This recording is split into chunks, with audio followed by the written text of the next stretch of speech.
So hello, thank you all so much for coming this evening. I have to just giggle because everybody's sitting in the back, as I knew you would, but we're glad that you're here this evening. Thank you for coming.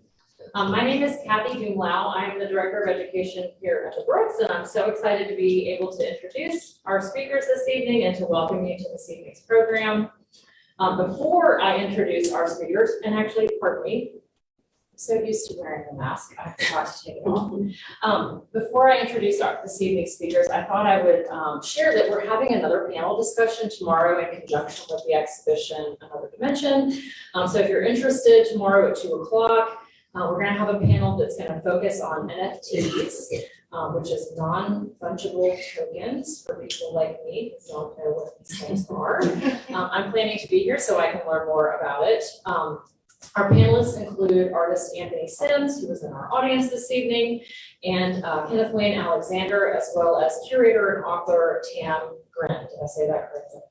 Okay, good. So tonight's artist talk will feature 3 of the artists whose work is included in the exhibition. I hope you had a chance to see the show before this evening's talk, and if not, please come back tomorrow and see the show and hear the other panel discussion. So our panelists in order, from left to right. Coe Lapossy is an artist and educator based in Memphis who, through a lens that encompasses pop culture, modernism, queer histories, and labor, creates works that revel in the subversive. They earned their MFA from Tufts University and the School of the MFA Boston, and their BFA in Studio Art Painting from Kent State University. Prior to joining the faculty at the University of Memphis last year in 2021, Coe served as a lecturer at University of Massachusetts Amherst from 2017 to 2019. We're glad you're here this evening. Sarai Payne is a multidisciplinary artist from Memphis. She specializes in digital collages, mixed media, illustrations, and graphic design, having received her BFA in graphic design from the University of Memphis. She likes to create works that challenge the way that the world views marginalized people in surrealist, fantastical ways, showcasing their beauty, the power of community, and love in various forms. Pleasure here. Karl Erickson makes videos and audiovisual performances about language, transformative experiences, self-betterment, and environmentalism. He received his MFA from the California Institute of Arts and his BFA from Wayne State University. His screen-based work takes place in galleries, museums, film festivals, and music venues. And welcome, we're glad you're here. And last but not least, my colleague Patty Daigle, who is the Associate Curator of Modern and Contemporary Art and the Curator of the exhibition Another Dimension, Digital Art in Memphis. I'm going to hand it off to Patty. Thank you so much, Kathy, for that wonderful introduction of tonight's panelists. I'm just really thankful that you all are here tonight. Just a little bit about this exhibition. I started working at the Brooks in December, and this was on our agenda to do something kind of experimental, especially for our summer slot. And so digital art seemed like a really timely subject. And for me, it's been really fascinating working on this show. I've worked with video artists before, but never really in digital art specifically. So I've learned a few things along the way. There's still so much to learn. And I think that's one thing, hopefully that might become clear, is that this is an ever-changing field. And so it's really, I think it will become clear that a lot of the artists here are constantly learning. And as a curator too, I'm constantly learning. And so it's really been a pleasure to work with all the artists here. And I will say that all the artists in this show are either based in Memphis or from Memphis, which is really great. And so we just wanted to look at just the emerging and sort of already established digital art scene here in Memphis. So tonight, I just thought it would be nice to hear from some of the artists in the exhibition and a chance for you all to learn about some of their other work and how they each engage with the digital.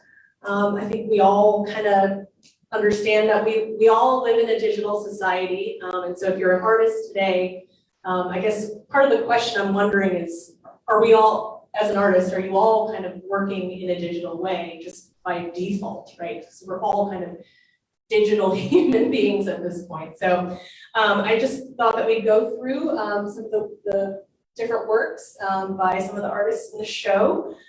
So we're going to kind of just go in this order that we're seated in here. So first we're going to hear from Coe Lapossy, and I'll show some of the images here. Take it away. Yeah. Hi, everyone. Thanks so much for showing up and joining us tonight for this conversation. So we're starting off with just the documentation of my piece in this show. The sewer cap that is the kind of lens that you look through to see the video piece is actually a cast resin piece that is an actual artifact of this museum. So I'm excited that basically when I came up with this idea, Patty and everyone at the museum was like, sure, come actually like wriggle through the walls of the Brooks Museum and cast this manhole cover that's hidden in the walls. I believe the email was, do you have any trapdoors in your museum? And so I'm relatively new here, so I had to ask our director of facilities. And sure enough, there are several of these mysterious doors. I'm sure you all are familiar with the building and many different parts. So yes, Yeah. several. So I kind of heard some rumors of how, like, you know, and sometimes I think like when you look at the architecture, you can kind of tell like there must be trapdoors, right? Because there's been multiple additions and reconfigurations, and what then has to happen is like to access certain things, you have to have some trapdoors. So I've done this piece in the past called Trapdoor and kind of like revisited it a few times. And it was one of the pieces I think that we talked about when we had our first studio visit. And I was like, well, how about like we kind of like incorporate some of what is in the space and something of Memphis that actually has like, you know, it's like from the sanitation department here in the piece. And then the other noteworthy thing that I wanted to mention about this piece is when you're looking through the manhole cover, the video piece, the actual like digital part of the project is a collaboration with two choreographers that one of which is originally from Memphis, but they're both based in New York City now. So Jonathan and Holly, they both have been dancing together and working together experimentally for many years. They work as a duo called Break Time. And a lot of the themes in their work, I think, overlap with some of the themes in my pieces. So they were the perfect collaborators. So you're looking at Jonathan and Holly's feet in a fountain in New York City as they kind of like workshop a dance piece. As they're kind of like figuring out like how do we playfully kind of invent some gestures in this space, and they're taking video while they're dancing of their own feet, sending that video to me, and then I'm responding. So all that is like in the dialogue that you're hearing in the piece. I think those are the most important things I want to say about this. I can show, I can carry on. Oh, there it is. Yeah. This is the manhole cover. Yeah, so, and I think one of the things that this work is doing that I am always tinkering with unpacking is kind of like some impossible want to have a conversation in the work about bodies without actually depicting bodies. So how can we have a conversation about like how does it feel to occupy a human body? What are these lived experiences without explicitly depicting that? So it's the ways in which I'm trying to find forms in which the viewer is going to do that work of kind of like imagining a body in the piece without me explicitly kind of like showing or kind of giving that objectification opportunity for the viewer to actually have.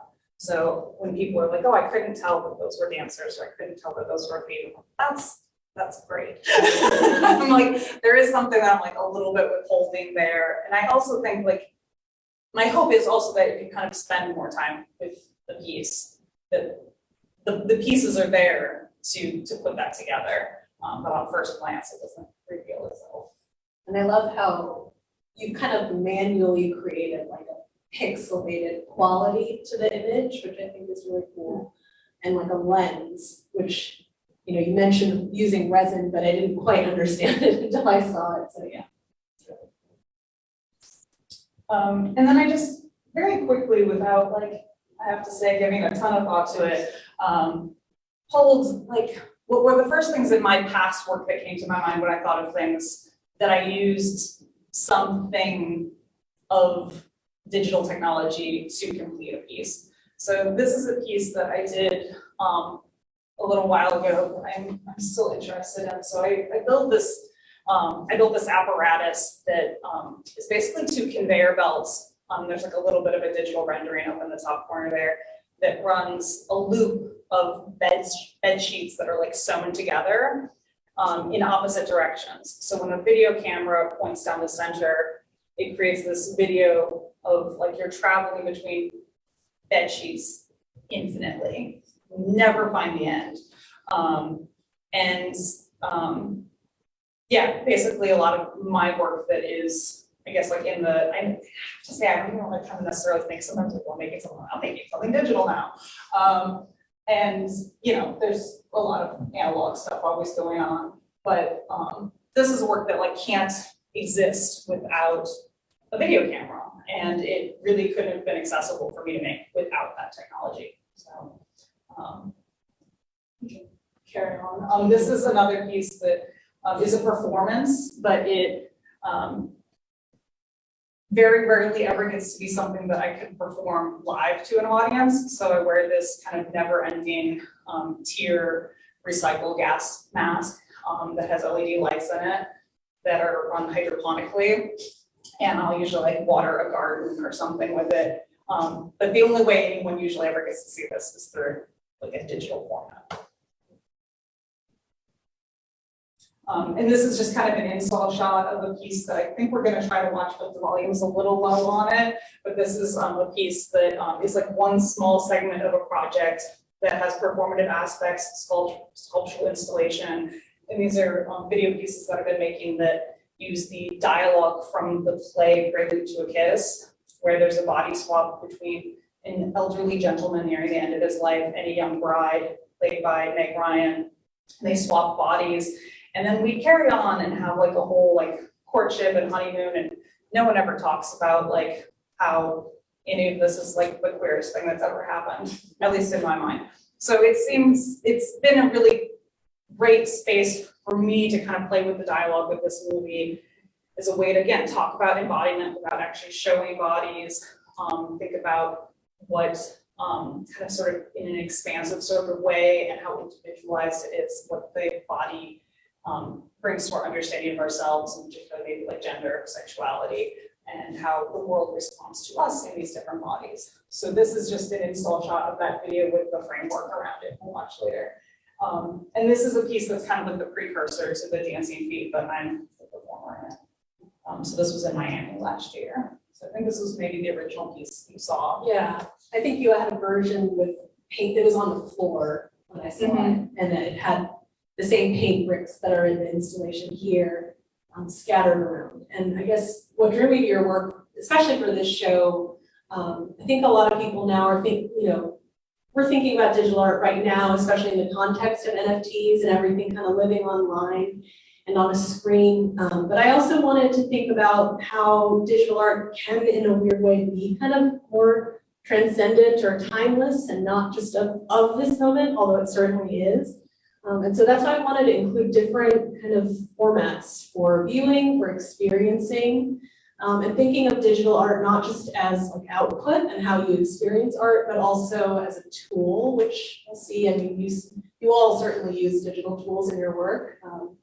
And so, yeah, I mean, I was actually curious if you could speak a little bit about, you teach painting at U of M, but how does the digital sort of factor into your practice? Yeah, I'm still mulling that over a little bit. It's strange how sometimes more like you just do things in your studio and then someone's like, what did you do? I'm like, I don't know. But I think the most kind of like forward-facing like answer maybe isn't that exciting. It's just sometimes it is the most accessible tool. Sometimes when I'm kind of like, just in my, whatever environment I'm in, whether you're like, you're just living your life, that's not the moment where, and I'm also not like kind of interested for myself, I don't say broadly, but in my own practice, I'm not interested in like plein air painting, like bringing all my stuff with me. So there's just things that I can do with the digital that of course are like absolutely impossible to do with painting, or, you know, obviously the end results would be wildly different. So there's this immediacy. I'm interested in performance, and I think one of the reasons I'm interested in performance is that as a generative tool in my practice, there's things that I can work through in performance that I have found, if I was maybe kind of trying to work through a similar idea in painting, it would be laborious and slow, and maybe I'd kind of like not have even gotten to that point. That in the sense, I guess I mean like in performance, you know, you come up with an idea, you test it in front of an audience, and you kind of like know what you did because the audience tells you, and you're there with them. And that's different than the relationship of making a painting where you're like oftentimes alone in the studio for a long time. Maybe if you're lucky, you have some people you trust come talk to you about your painting. But I do really thrive on collaboration. I like working with other people. I like looking at other people's artwork regardless of medium. And it's like the digital and working with a camera, working in concert with performance just seems like part of that. I'm going to show them one of your talkies. Okay. And this is sort of a And this is, cursor. yeah, this is three of them together kind of in a sculptural installation. So here it is. And maybe you can explain the process a little bit afterward. I was holding your hand.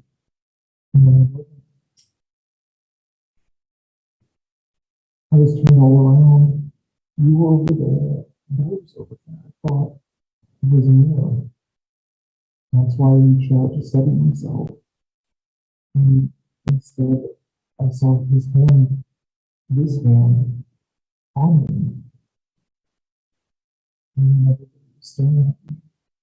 And I got saying that I didn't do it. I didn't know. It's how we know.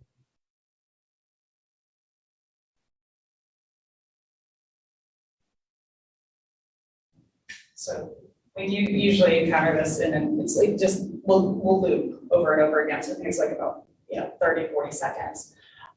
So this dialogue is written by the playwright, Craig Lucas. And it, I think, became known as a play first, and then it got turned into a movie starring Alec Baldwin and Cindy Walker and Meg Ryan.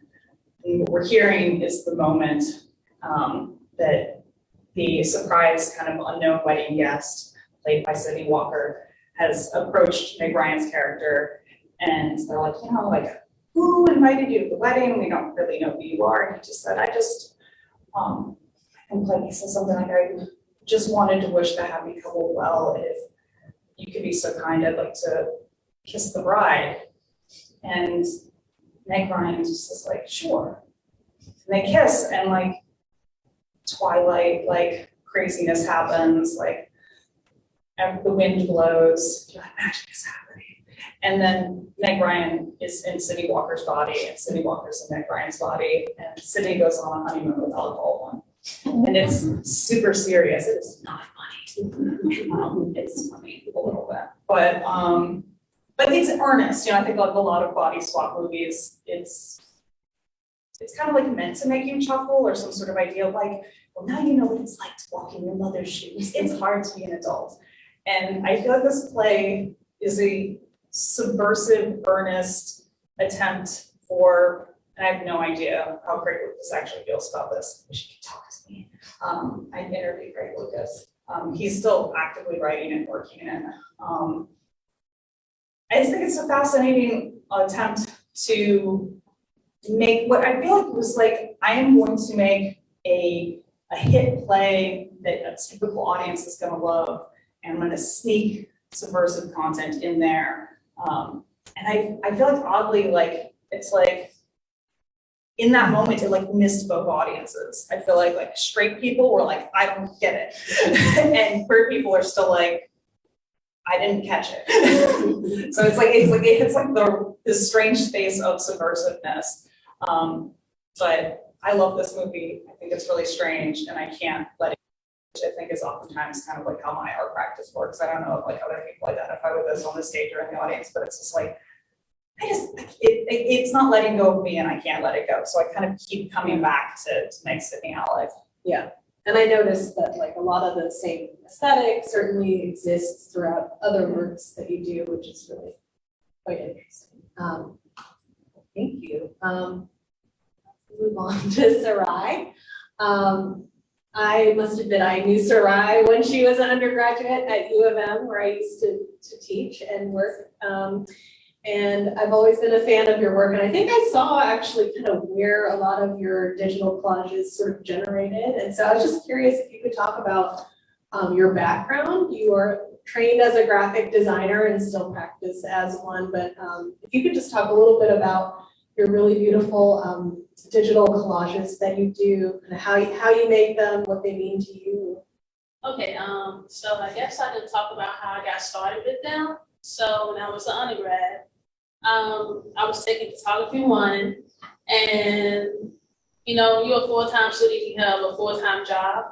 You don't always kind of have time to like kind of focus on all your classes. So you would try your hardest, but like some of them kind of fall in the facts a little bit. And that's what I was doing with photography 1. And not even gonna lie.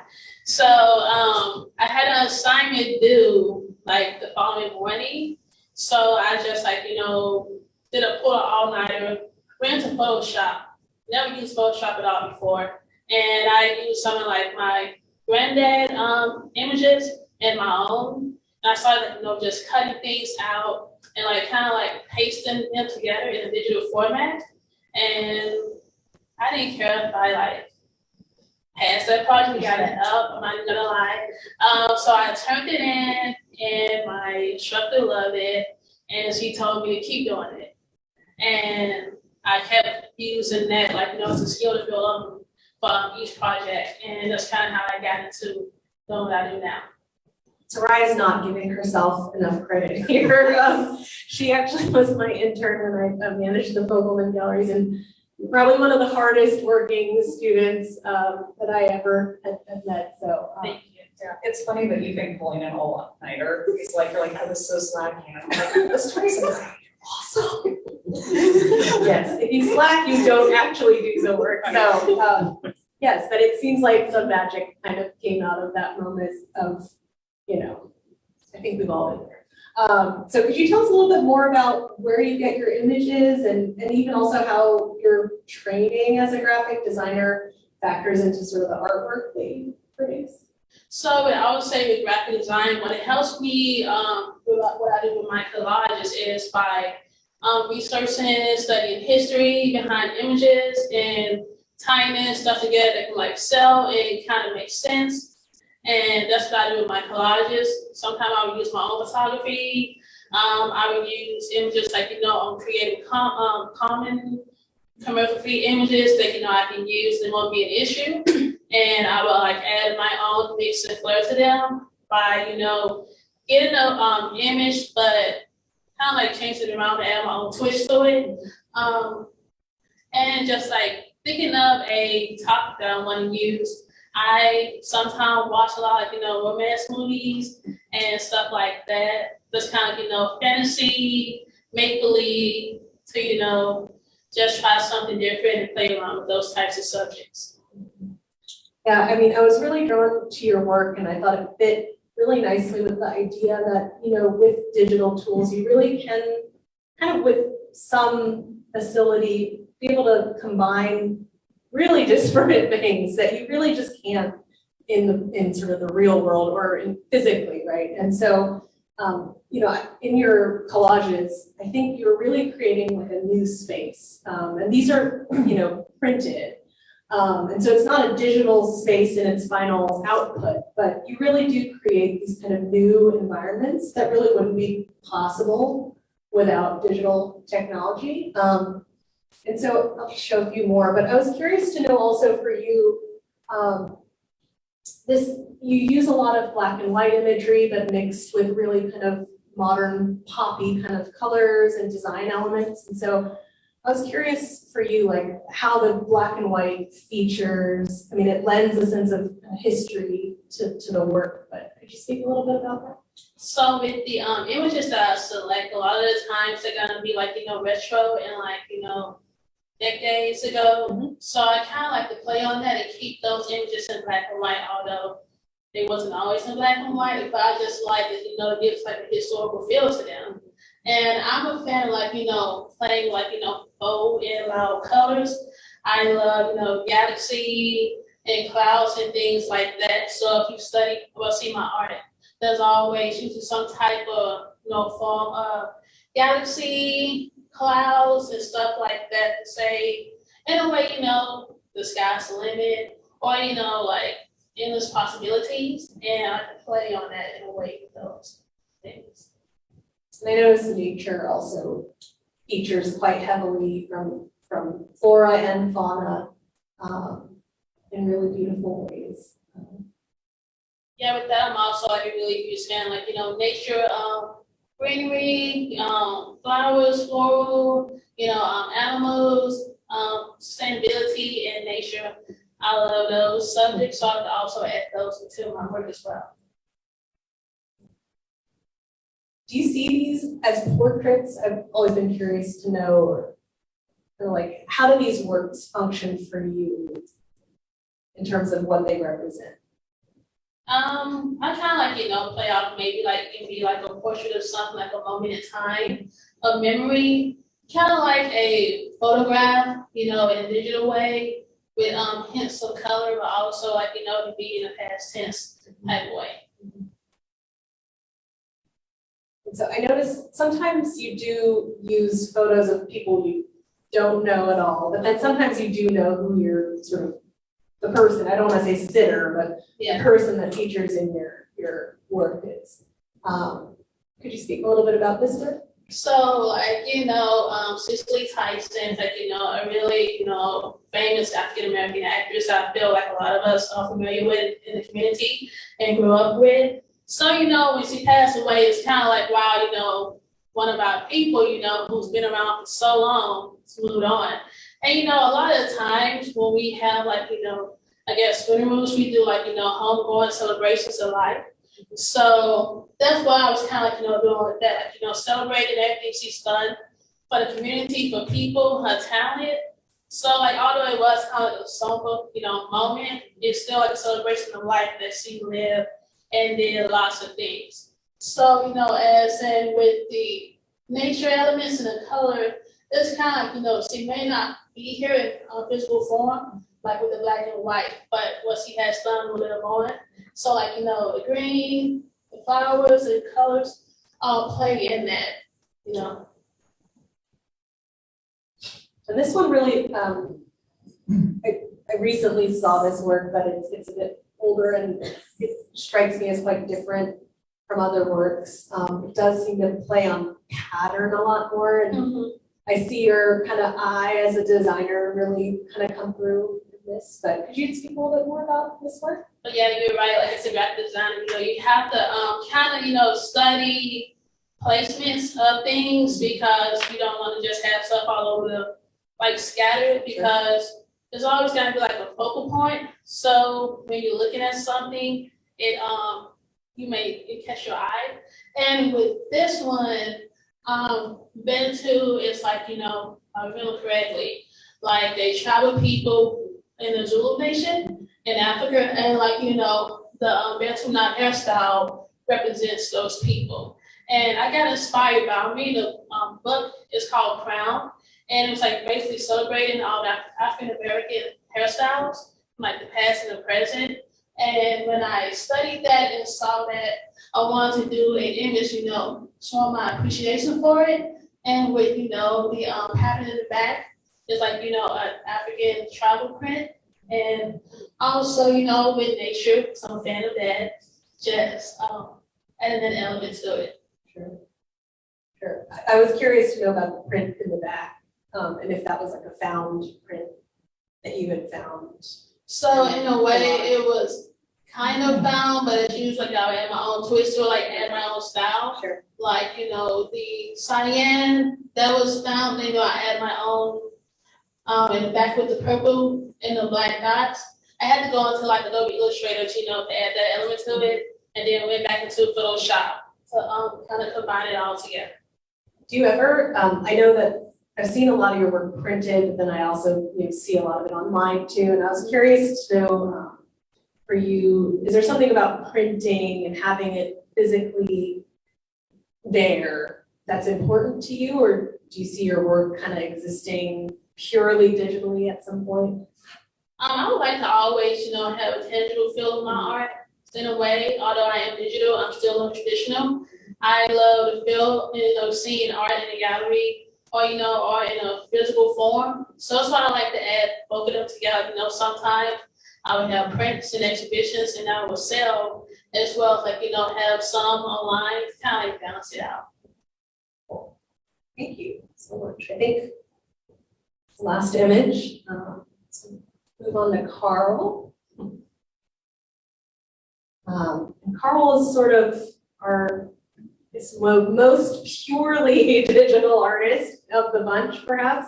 Although we have a few more tomorrow that will be speaking on our NFT panel that also work really kind of exclusively in digital. Although I think you're going to get into the sound element of your work, which does kind of tap into analog a bit. So if you want to just chat about a few of your works. Sure. I guess you asked just to say kind of our origin story of how we got into digital art, and just very briefly, I was an undergrad and I was getting ready to take an advanced photo class. I had been studying sculpture and painting at the time, trying to get into photography. But then the school decided they were going to knock down our photo studio. And our photo instructor, he very wisely made the deal with the administration. It's like, if you're going to do that, then you have to buy a new computer lab. And this was in 1994 or something. So they got the first Mac lab on that campus at Wayne State. And it was just me and a handful of other students. The teacher didn't know how to use the computers. We didn't know how to use them. He just said, okay, so the class for the next semester is we're all just going to figure out how to make art. And that kind of led into how I approach digital art. Even today, which was like, what does the software kind of want to do? What does the hardware want to do? What direction does it lead us towards? What agency does it have? So that was the kind of setup for most of the stuff that I do even today. But my current body work kind of began with this piece, Sibling Ascension 2. I always have to check how to say it. Daigle, which is just the common carpenter bee. And in this video, it's a carpenter bee, which is normally considered to be a very bad pest. It burrows into your homes and your fences and all your wood and stuff.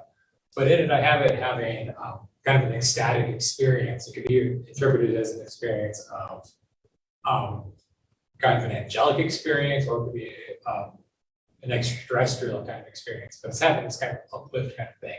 It's a bee having the experience that we would normally reserve for the only humankind. It should be the kind of experience, this kind of spiritual moment that we don't ascribe to animals, let alone insects.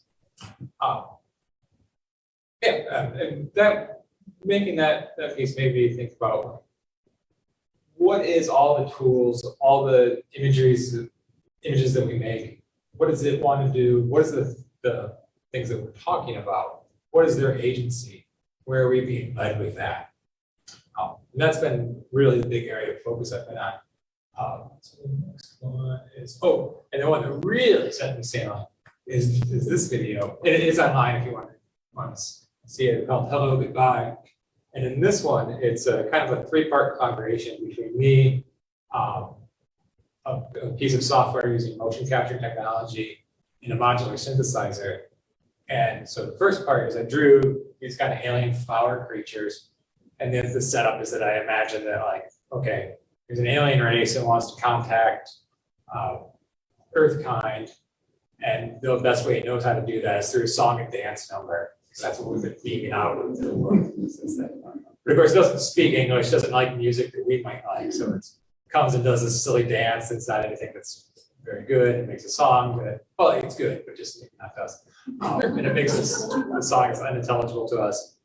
But I did it. I put it in a software that was tracking my body. So I would dance around and flop around in front of my little laptop camera, and it would map my motions onto each one of these little creatures, and do its best to translate it. But because it's trying to map a general human body type onto this kind of stick figure, flowery figure with a big goofy head, spindly arms and stuff like that, there's glitches and real weird pops and jumps that are not proper animation. And then for the soundtrack, if you want to show the next slide. Whoops. But we don't have the one of the, go back for one for a second. The way I do the soundtrack for most of my videos now also started with this one. I have a modular synthesizer, which is just it's just a music synthesizer made up of little individual elements that you hook together in a variety of ways to make more or less pleasing sounds. But there's also one section that you can hook up to a plant that takes the bioelectric signals from the plant and can then modify, shape, form, create even some of the sounds that they use. And so I had the plant singing basically through my synthesizer, and then the flowers are trying to lip sync to the sounds created by the synthesizer.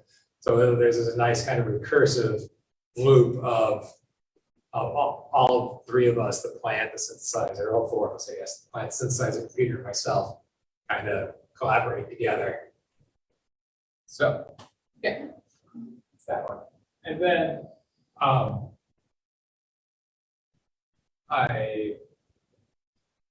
where am I with this one?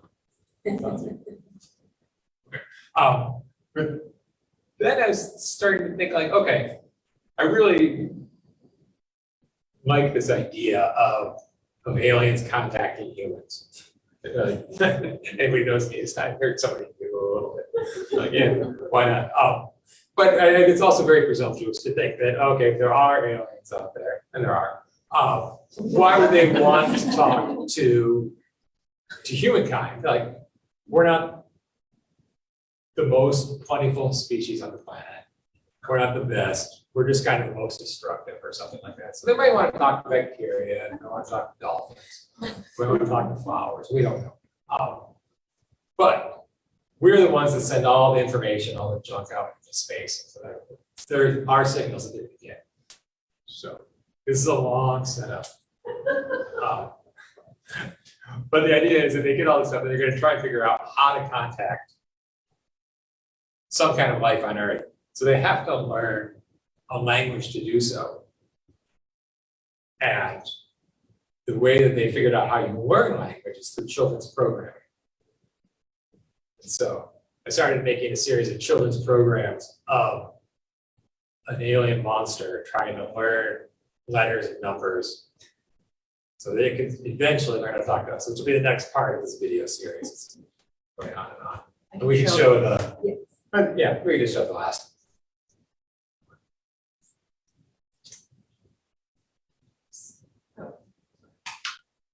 Be good.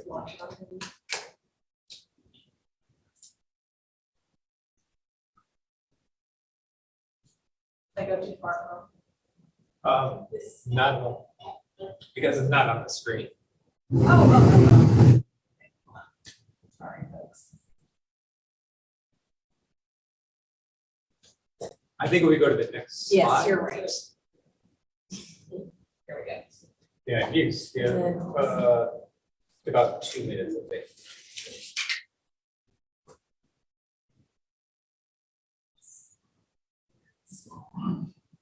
But maybe even a little further, a little bit more.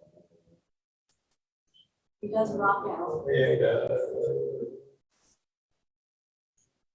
Okay.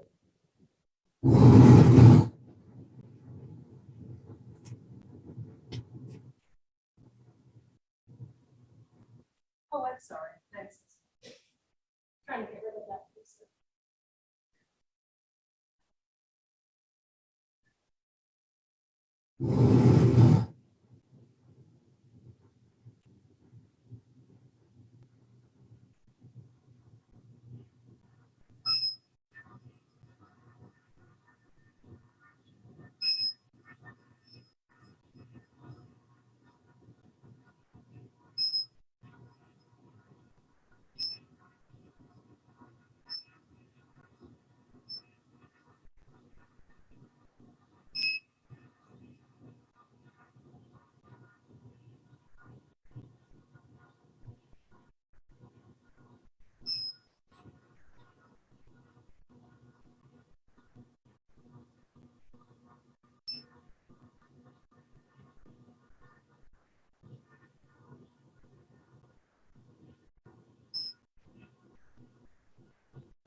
Yeah, so with that whole setup, I was thinking about how difficult it is sometimes to learn. I think we're probably talking about this in a little bit about with digital tools. It's always new. And it's always exciting, but it's also sometimes just exhausting. You're like, oh, you get a new piece of software, a new piece of gear, and you're like, oh my God, I gotta sit down and figure this out. And it's just, it's very hard. It can be very intimidating. And combining that with early education or early language development, you kind of think about the violence that's done to our psyches with the way the language codifies things, the meaning, the place. If you give something a name, you've locked it in into a way of being. Even just a letter, you call something a letter A, it's never a letter Quisibo or something like that ever again. And so you have this thing that's being, through our use of language, through our use of numbers, locked into a state of being.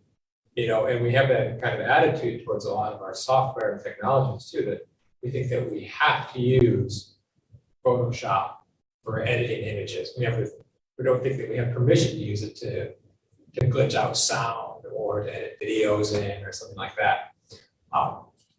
So I was just playing on with that idea. This is the kind of nightmare scenario for this monster, creature that is experiencing language. He's starting to realize some of the downsides to learning. And another fun part of it is that when you're working in 3D modeling and world building kind of stuff, you can edit all the details you want. This is the first time I think I've told anybody this, but when that monster falls backwards, the words that he falls into, looks trying to sit couch and it spells out jerk. I was tired of animating that monster at that time. I have a question about Sure.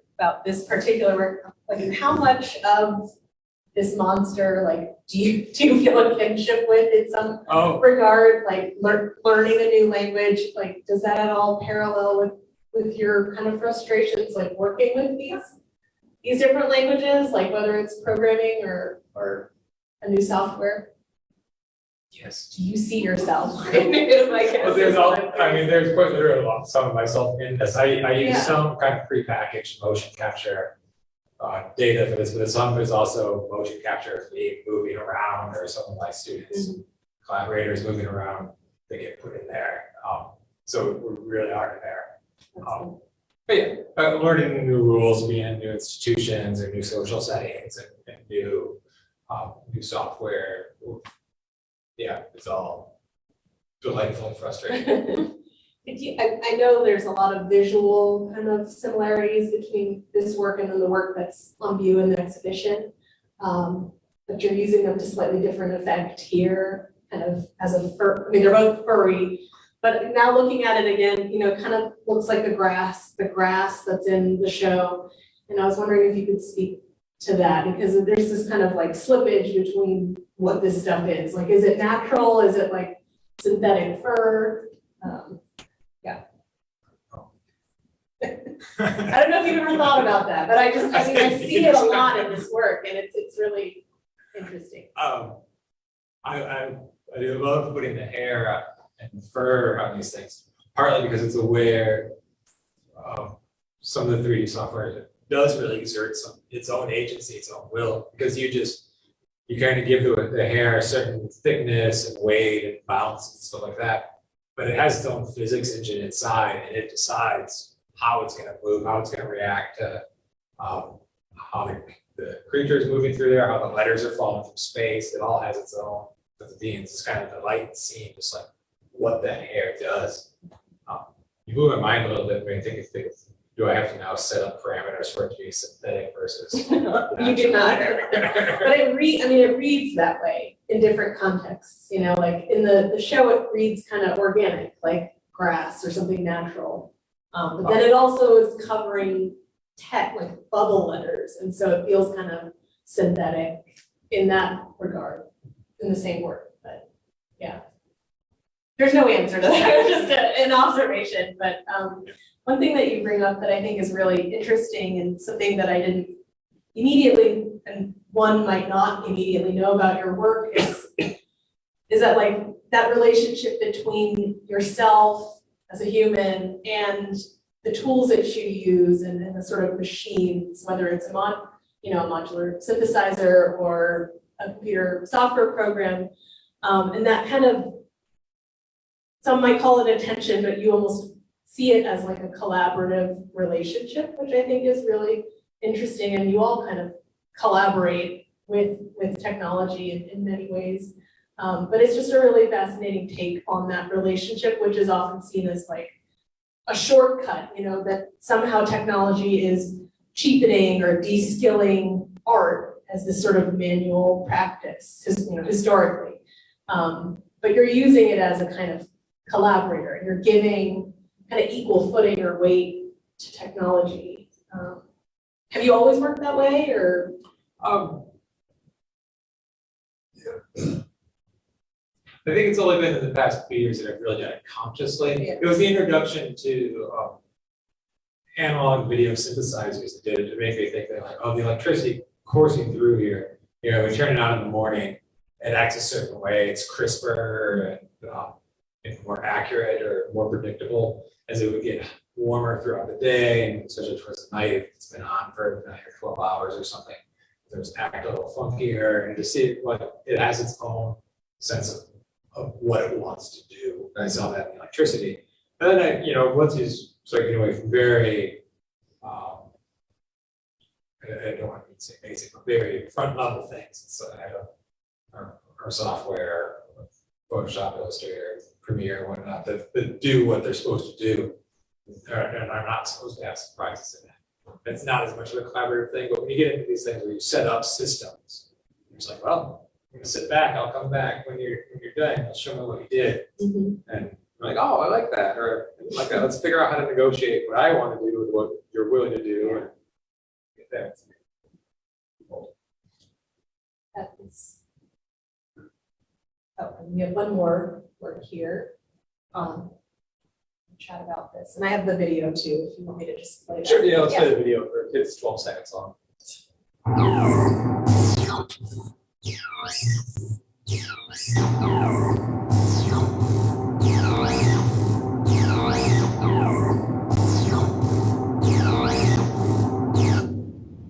And it's supposed to be just kind of an ever-going loop, but it's another one where I was thinking about the agency of language and the drive of language, and some of it, the violence of it, and flashing back to the William Burroughs and Laurie Anderson kind of quote of language as a virus from outer space. And you go, where does it want to go? What does language want to be? It might not be an agency or drive that we necessarily understand. It just wants to come on top of something else. So B builds on A, C builds on B, and on and on and on. That kind of thing. But I'm excited for tomorrow's talk at NFTs, because this is my first NFT piece that I made, and I have not made very many. But I would be really pushed to do this by my friend who was he works a lot faster than I ever do, and he was like, you got to get an NFT done before the end of 2021, so you'll be an early adopter. If you do it after that, you're just a Johnny come lately. So I'm really cranking it, and I was getting feelings of violence done to me by somebody's words. Okay, I'll get it done. What was that process like for you? Yeah, I love the idea of NFTs being the way that digital art is exchanged, promoted, sold, and collected, and navigated. And I love the idea of a blockchain showing the history of all the transactions and how to put into it. I'm not as much of a fan of crypto. I feel uncomfortable with a lot of that. And the effort, the work that has to go into selling it is, I have to learn. If that's something that I want to go into more, I recognize that is a definite skill for development. Okay, well, we have a few minutes for just some general discussion. This is just a shot at the show, which is kind of meta since it's just right over there. But yeah, I was just curious to know, I mean, maybe elaborating on some of the things that already were kind of discussed, but just how you utilize the digital, like what the digital allows you to do. I think it's especially Coe, it's something that you brought into your practice. And you mentioned collaboration as one avenue. But if you could just maybe speak a bit about that and the rest of you. Yeah, I mean, I guess at this point, some of it gets kind of like hard to talk about just because it's like, I don't think of it as being separate, but leading up to this talk, all right, like, just a reminder for me of like how much that I take for granted every day that I have access to that I wouldn't have had earlier on in my career. And yeah, and just like kind of like, yeah, what certain things allow for that I can, have relatively recently moved to a new city and somewhat easily, of course it changes the nature of it, but somewhat easily still like collaborate with people all over the world. And that isn't to say that connection or that collaboration replaces like the want or need to connect in person or in other ways, but it shapes the work and the outcomes in some ways that I'm kind of like still unpacking and thinking about. But certainly with this piece as an example, I think Holly, Jonathan, and I were just figuring things out in real time. We didn't say like, this is what our collaboration is gonna look like. It will be allowed to happen this way because of the digital. Thank you. We were just like, okay, well, we know we wanna make a thing together. And I know that you have these skills and I have these skills. These are some parameters I'm interested in for the project. This is what I'm thinking of. And they're like, okay, well, this is the time we're free. And then they just, yeah, we're shooting and sending me images and video in real time. And that was the first time that I'd ever worked in that way. I'm not sure if that's new for Jonathan and Holly, but we were like, okay, well, we need to revisit this. Like something interesting was starting to happen. So we're interested in kind of like working together more in this way, or how this, kind of process transitions in, like, is there a component that we cycle through like collaborating in person and then just that they were able to film in this location in New York, and get me something that I could use with, just like within moments. It wasn't like, oh, we have to put this thing in the mail now, we have to ship you something. It's just like, oh, you just made a thing and now I'm editing it and it's gonna be in a piece at the Brooks Museum. It was very fast. Yes. Amazing. So yeah, I think like just for that piece, that feels just like it allowed for fun and playfulness. Actually, it was kind of just like, oh, there's an immediacy to it and this freedom to experiment without and I think about like, what I'm saying, really what I'm saying, that something was like allowed to be fun or playful. Oftentimes I'm talking about like the economics of something that like, oh, we were able to do this in a way that didn't feel like heavy or tight because we weren't like, oh crap, we're using materials that are like, we had a grant to do this and it cost, $1,000 and now the money's gone and now the materials are used up and that we were just able to kind of just try things out. So I think that there's oftentimes this freedom that comes into play if you can access the initial tools, if you can get that tablet or that software, that once you have that there's not that same level of like, this oil paint cost me $50 and once it's gone, and whatever I did with it is no more. If I'm like, am I happy with the outcome? There's no getting it back and recycling it. So there's that experimentation feels huge for me. Collaboration and experimentation. Does that factor into your work too, Sarai, in terms of experimentation, that ease to which you can kind of just change things, I guess? Yes, I will say because I do hand collages also, but as we know, magazines are kind of expensive. Yeah. And sometimes you buy like maybe 4 magazines, $9.99 is $40. And then the supplies to cut and paste on that, it adds up. So what I like about, with the digital world, I can take photography, with a digital camera. I can, upload it, scan it in, cut it out that way. I also like, look for images and, collab that way.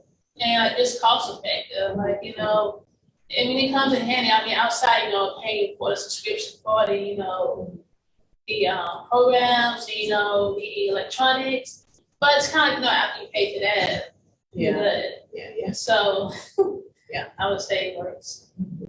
And you do other work too. I would want to point out you've done murals and you paint as well. And so, Oh, yeah, and, yes, I do murals, and also I paint.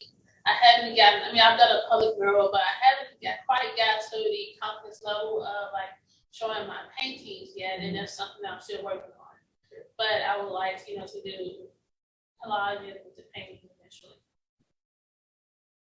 we have a few minutes for audience Q&A. So if anybody has any questions, be happy to pose them to our awesome artists here, and I'll probably repeat them for our Zoom audience. Yeah, I see your hand up there. I first just want to acknowledge that Karl Erickson had his appendix out on Saturday. So I just want everyone to know that the fact that he's speaking coherently tonight is.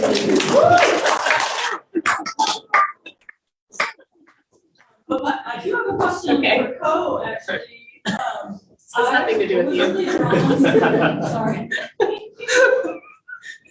I was really drawn to your paint blocks in the installation, and I noticed you bring paint into a lot of your digital projects as well. Could you talk about the significance of that, or why, you know, that's obviously your painter, you teach painting, why you bring that into your digital work? So I guess I could try to give you like a quick little evolution through that project and how it came to be. So I was creating this installation and this performance the first time. There was a two-part magician's table, a two-man saw, a casket that is in the shape of Donald Judd's stacked sculptures that I turned into this casket. And it's the form that I'm like pouring recycled paint into. So those solid chunks of paint that we then see animated that are talking were made inside Donald Judd's casket. So, and you know, there's like some gestures there clearly that are like mocking some modernism and at least you know, like needling it a little bit. So this and then like, you know, that paint is kind of being used as a material, but in an incredibly sculptural way. But I'm actually like really kind of in a way, like for myself, even with that project, I was like, can you just make an object of solid paint and will it hold together and what will happen? So just like pouring layers every single day for 3 months until we have this form that's about the size of a human body and occupies this space that typically a female body would reside in the Sawing a Woman in Half magician's trick. And then we actually do performatively cut open the Judd casket and segment the body, but it's kind of like instead of cutting it in half, we just keep going. So then it's been about kind of like, okay, well, what can happen with those like solid chunks of paint that represent some sort of reinterpretation of values out of representation in modernism, and how bodies are kind of like coded and allowed to act certain ways in certain spaces. So there's kind of like this like misbehaving, I feel like that's happening, where it's like, it's breaking the rules. And this portion of the project where the paintbricks then are talking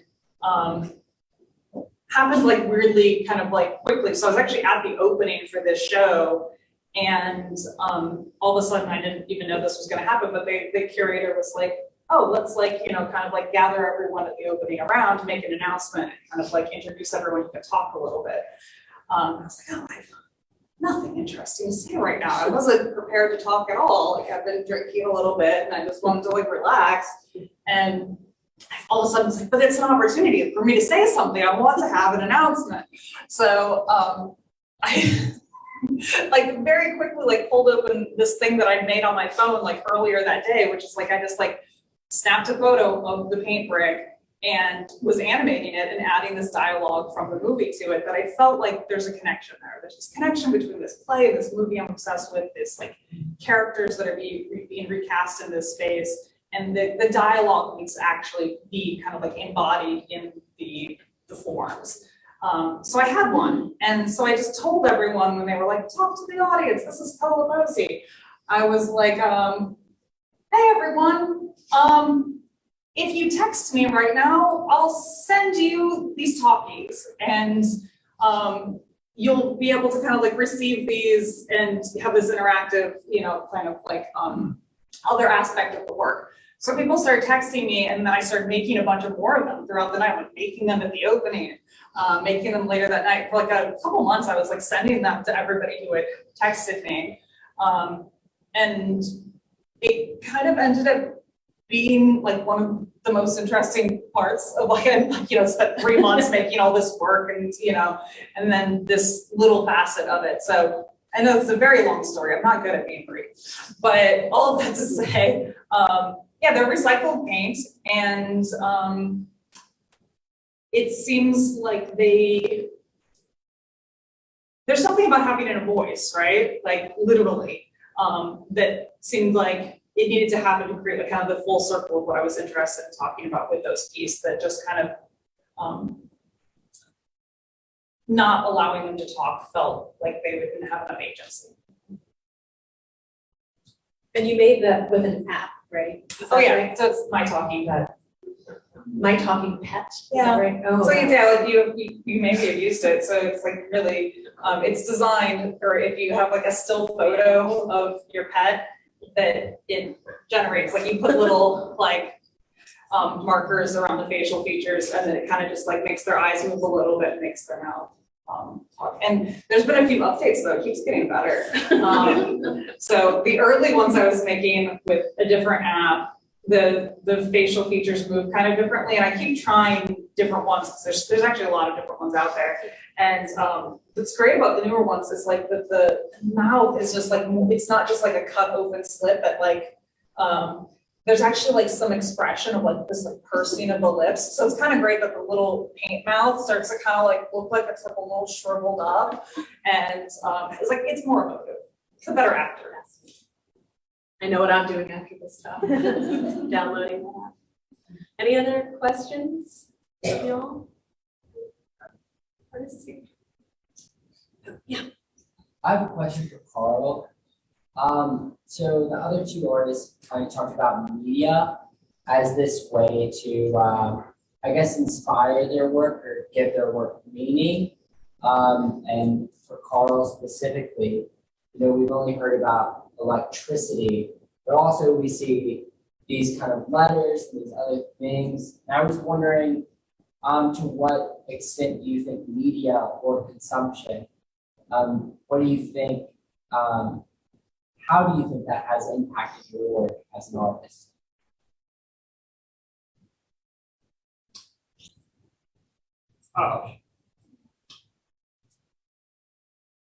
Good question, thank you. It was working with Gunnar that I really first got into 3D animation. And so he's part of the blame for this journey. I think that the amount of control and therefore the amount of responsibility of 3D animation requires it.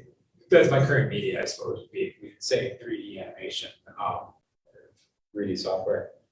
But it's funny to think of it as a media, because at the end of the day, whenever I ask for media, I just slap on digital video onto things. And I think that the exciting thing about something like digital, first of all, is its ability to be kind of a shapeshifter. You can watch it on your phone, it can be projected giant across the hall, you know, it could be at a film festival, it could be in a museum, all those kind of things. So my first part is just kind of a glib answer, I don't care about media. But the other part is that I do think that it becomes more of a sculptural kind of tool. I don't know if that gives it any inherent meaning though. But it is become a thing that has a certain sense of physicality, a certain sense of weight to it, and time. Oh my God, as you know, this stuff takes so much longer. Betty, you were asking a little bit ago about or somehow we were talking about resources. It's like, once you're deep diving into 3D world building or animation kind of things, the amount of time it costs, it's no longer as experimental. So like you have to have either be willing to go with what he comes up with, Right. or have lots and lots of time. Yeah. Or be really, really, really good at it. Yeah, yeah. And so, sorry, I don't know if I have a particularly good answer to that, but that's my answer. I saw one hand in the middle here, yeah. My question is for Karl. That monster piece, was that all motion capture? And if so, do you mind sharing if you use different softwares to create the final piece? Sure, most of it is motion capture. So, but then I might go in and tweak it. So if like, a lot of times if we have a big belly like that, you know, the arm might intersect it, so you have to go in and just modify it that way. In terms of software, I've done this all in Cinema 4D, which is an animation program. And then the really readily available motion capture library that's online that you can get all sorts of animations and string them together is called, oh shoot, as Gretchen said, Blame the appendix. Or lack thereof. Elizabeth or Gunnar? I'm going to. I know. I'm sorry, it's an Adobe product, but it's one of their free ones. What's that? Just mix them up. Yes, mix them up. Thank you. They have that, and you can just you might have a clip of somebody just waving, and then you find another clip of somebody putting their hand on their hip, so you can have somebody waving and then putting their hand on their hip, and you just string them all together to make your animations. One more. Do Yeah. you know if any like 3D support groups, quote unquote, in Memphis? Oh, in Memphis, I wish. Should we start one? I think it's just you two. Oh, great, Yeah. great. Big work. Because, one of the things I love about all this 3D stuff, sorry, I was yelling a little bit, I get excited, is that people are really supportive about it. The online communities are great. There's all sorts of forums that help you figure out problems, and because all the stuff is relatively new, the developers are also very helpful. They're like, yeah, we want people to use the stuff to buy it. But then there's free stuff like Blender is I find it a little bit more challenging to use, but it's free. So, but yeah, that's change. Yeah, go ahead. Probably one last question. Well, I just have a question that, is there any concern or do you see how your creativity will become permanent? I mean, will we have access to it? And how will people have access to it? I have to see it on screen, or I have to, it's gonna be gone when the software changes and I have access to that software. Or, what do you see for the future of the digital art?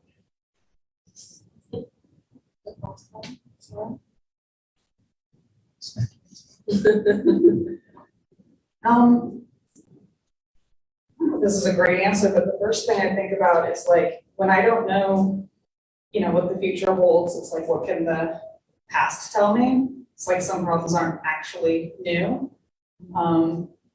They seem like they are, but like there is a precedent. So folks who were, making analog video work with like VHS tapes in the 80s, late 70s, I get to see those things now because they're on YouTube. And I kind of oftentimes wonder, like, how much of this artwork that was performance work in the 70s, performance, that's happening currently, would I get to engage with, get to be influenced by, if there wasn't a platform that is like, whatever social media, YouTube that you want to fill in, TikTok, where some of these things are coming into different people's lives, depending on like, what you engage with and what feels important to you, and like what breadcrumbs you're following. But I think about like how Dina Pindell made this piece in 1980 that she's known, I think, at the time mostly as a painter, and is a curator, works at the Museum of Modern Art for I think like 12 years. and is in a car accident and is at home recovering. It's like processing like all this stuff that's going on in her life, like healing from probably like just the trauma of like being a woman of color and a curator and having to be in these art spaces where like she's hearing all this just garbage all the time. We just say it's just garbage, but so she's trying to heal physically, but so she gets out the video camera and points it at herself and reiterates back in kind of like half character form as a white woman and as herself, I believe, processing all that has happened, like all the egregious things have been said to her in these spaces. That video then gets kind of like brought through the world. I kind of feel like in like some, like almost like people like passing around this tape and showing it in institutions and in colleges, and it kind of starts to get institutional critique. And I believe in her words, she says, you know, at the time, she's like very like prolific as a painter, she felt like she didn't have a voice. And that piece, like being able to like get out a video camera and talk to a camera, provided a voice for her. And now I get to see that work because it's on YouTube and it's been like translated into the digital. And you know, if I'm teaching, that I can kind of like Google it and be like, hey, classroom, let's watch this piece. Where someone's like in class brings up that they're like experiencing these things. Like there's a precedent for this. There's an artist who has had these feelings, who's been making work about this, and that I can like bring it up and show people in real time. So when it comes to this question of like concerns about like something being ephemeral or being lost, I think of that. I think like, I'm like people hopefully find a way to preserve things that we find valuable.